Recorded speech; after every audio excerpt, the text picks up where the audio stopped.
What up, gang of Lane? Carolina Chat Pot time coming at you. It is Saturday evening. It also means it's October the 7th, 2023. Hope everybody's having a great evening.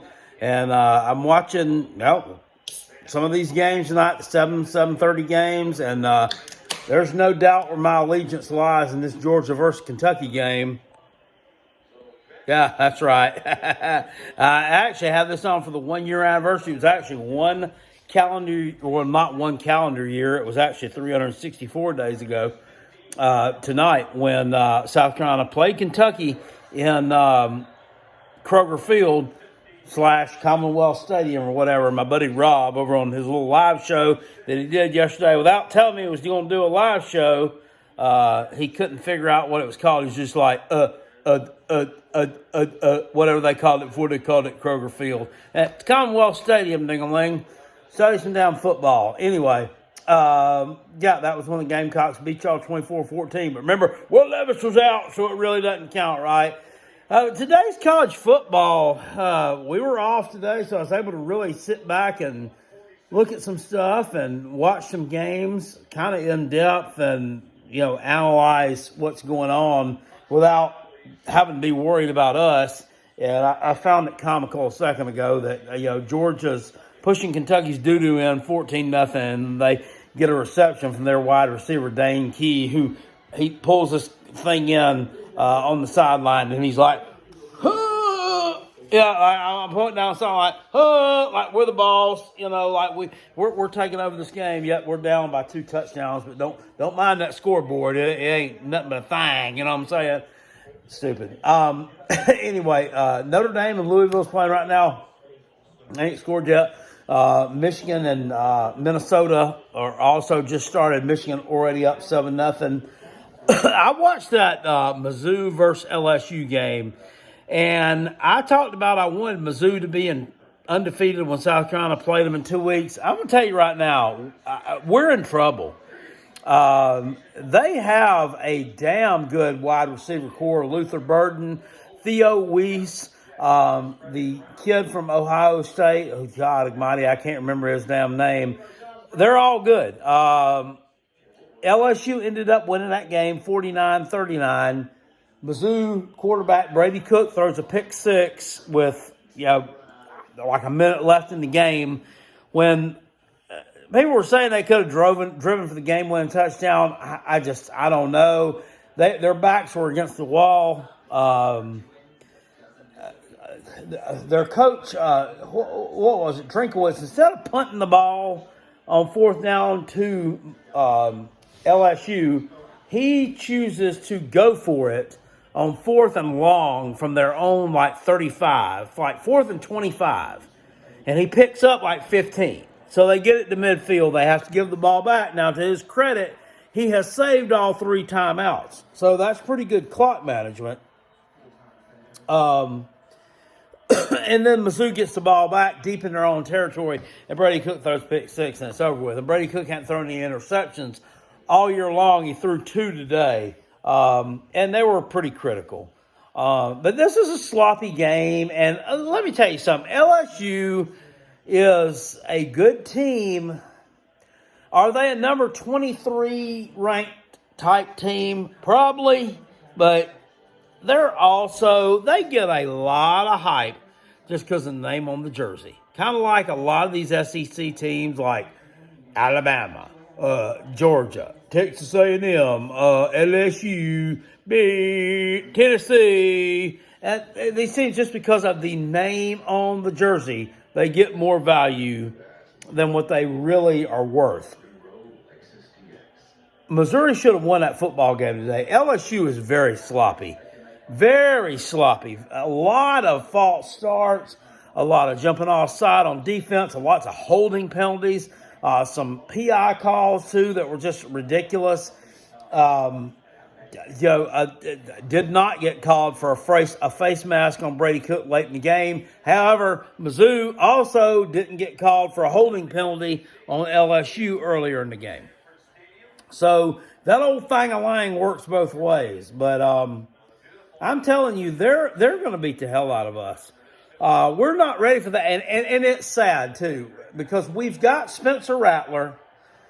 We have a really good wide receiver in Xavier Leggett. We may have a really good wide receiver in Juice Wells. I don't really know what's going on there. I think we've got a decent running back in Mario Anderson. They don't have the pieces around them to complete it. And say what you want to about Mizzou. They weren't elite, but they have good lines of scrimmage on both sides of the ball. And here's the thing. Most of the SEC teams right now have good lines of scrimmage on both sides of the ball. Not elite, but on several of them. Georgia, offensive line-wise, elite. And that Texas A&M defensive line, I say elite. Even though they lost today. But we have below average on both sides. Tennessee, defensive line side of the ball, I would say above average. There you go. I'm giving you some credit for something. There you go. Okay? But we don't have that on either side of the ball, and I don't see us gaining it in the next 2 weeks. Florida, 38-14, decent win today. 10 points in the fourth quarter. Covered the spread against Vanderbilt. How's that game with Williams-Rice going to turn out next week? I don't know. My gut tells me, and this is not the homer saying it, my gut tells me South Carolina wins because it's a home game. Our backs are against the wall. And I still don't think Florida's very good. Vanderbilt just was not equipped to take advantage of it today. And they won't be, and they never will be. They don't have a good squad. Ohio State struggling with Maryland. It is what it is. I mean, Maryland's decent enough offensively to be able to stretch a team like Ohio State out a little bit. I'm not going to give a whole lot of credit to them. I don't like Maryland. I don't like their coach, Mike Locksley. They have a guy named Joshawn Barham, who's a linebacker for them, second year. He trolled South Carolina. He committed to Shane Beamer in the Gamecocks, and then he turns around and commits to Maryland right after that. He's an asshole. I hope he never has anything positive happen in his career. How about that? Only good thing I'll say about it is I hope he don't get hurt. That's what I like to tell y'all when I want to tell you that I hope a player's the shits, and I hope that they never do anything good. I always like to throw the little, but I hope they never get hurt blurb in there at the end, so I don't look like a complete and total jack fuck. You know what I'm saying? That's what I think about them. Clemson, damn. Today, I mean, anybody else would have been able to take advantage of that just shit poor performance offensively that you put up today. Cade Klubnik,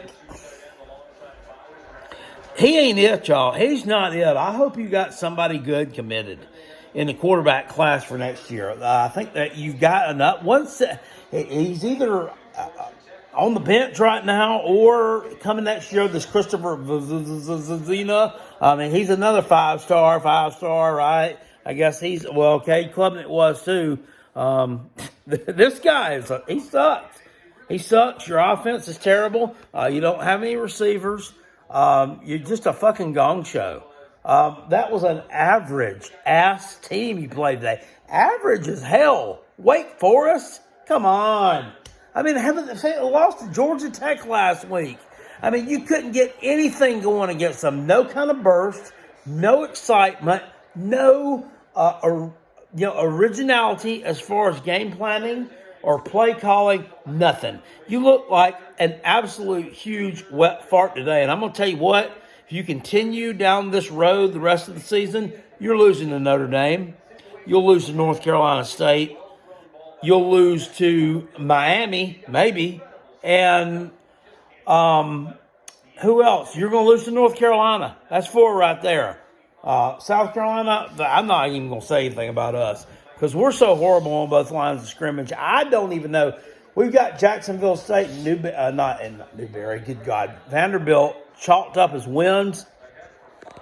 And after the show, when I seen them put up Wednesday night, I think Jacksonville State is probably a better team than Vanderbilt is, but I don't put that one in the sure win column.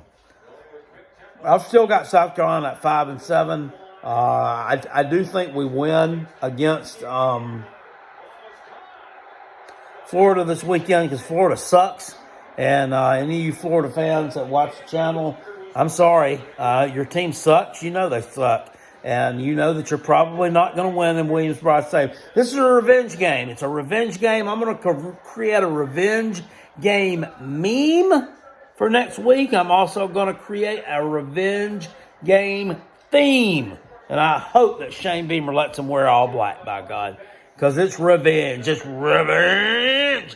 For 38-6, we're going to get you. We are going to get you in Williams-Brice next week, by God. You damn lizard-licking son of a bitches. You damn Sunbelt Billy Buzz cut-looking stupid little 6th grade motherfucker. We're going to beat your ass. But